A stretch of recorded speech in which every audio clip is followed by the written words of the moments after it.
the last three of the great principles of life, which is just a label I've given them to help us understand them more fully, because it's really important for us to understand how the law of attraction works, how the energies of life work to create our, I want to say, our requested reality.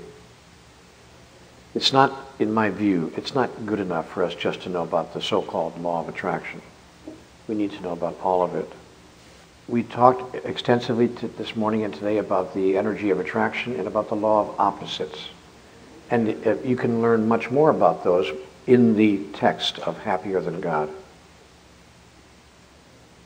I want to talk now very briefly about the way out of the negativity trap.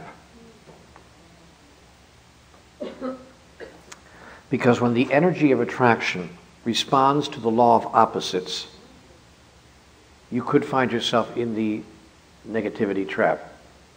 When the energy of attraction collides with, if you please, or colludes with, which is a better word, colludes with, that is, cooperates with the law of opposites, you could fall into the trap of negativity. That is, you could decide that your life is not working.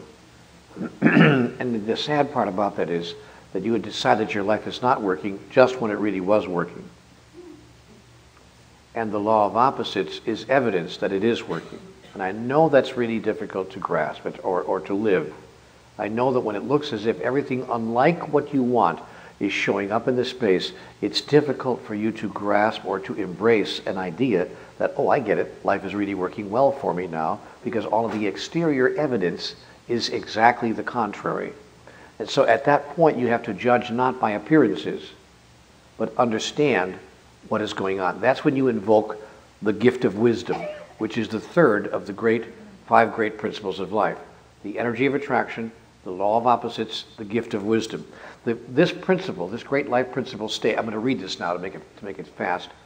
This principle states that all wisdom lies within you. You have not been put on the earth by a merciless God who chose not to give you the wisdom to know how to function in this environment.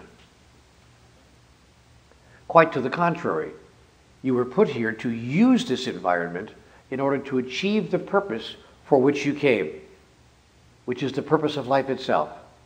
And you were given the wisdom to understand both the purpose and how to achieve it.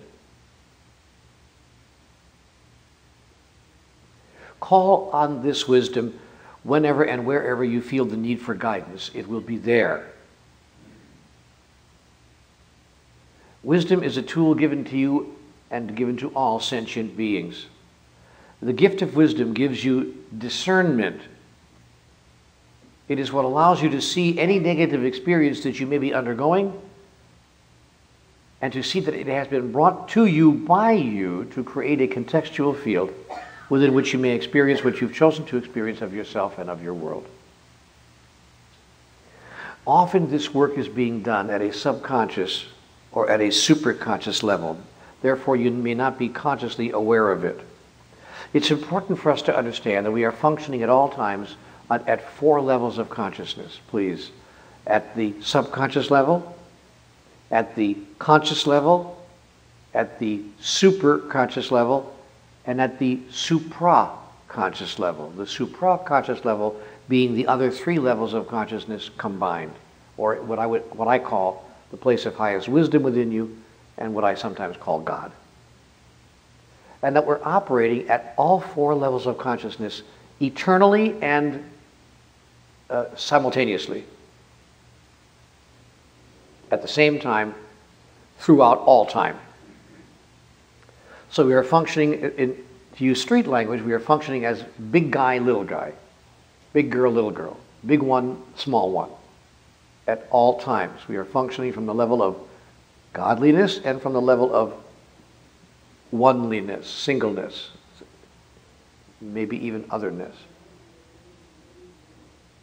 Now, the gift of wisdom is what allows us to peer into the awarenesses of the super and the supra-conscious level of our being and pull from those areas of existence the truth of every moment in our experience called life. What is the truth here now? And if we will give ourselves and give ourselves permission, if we will give ourselves permission to move to and seek to access that wisdom, it will be there for you. And it will come to you in a variety of ways, not the least of which is, as an example, what's going on right now. Just to remind you once again, for the purposes of making the point, you created this whole experience right here. To produce a means, yet one more means, by which you could access that level of wisdom. And you'll create many, many ways of doing that. You might take yourself to a movie, or bring yourself to, in fact, to a book, or cause yourself to have a conversation with another person in a private situation, or in some other way bring to yourself the information that you seek, that appears in the worldly sense to be coming to you from somewhere else. The only way that you would understand what's really happening is if you clearly understood that there is no such place as somewhere else, and there's no such person as someone else. Masters understand this.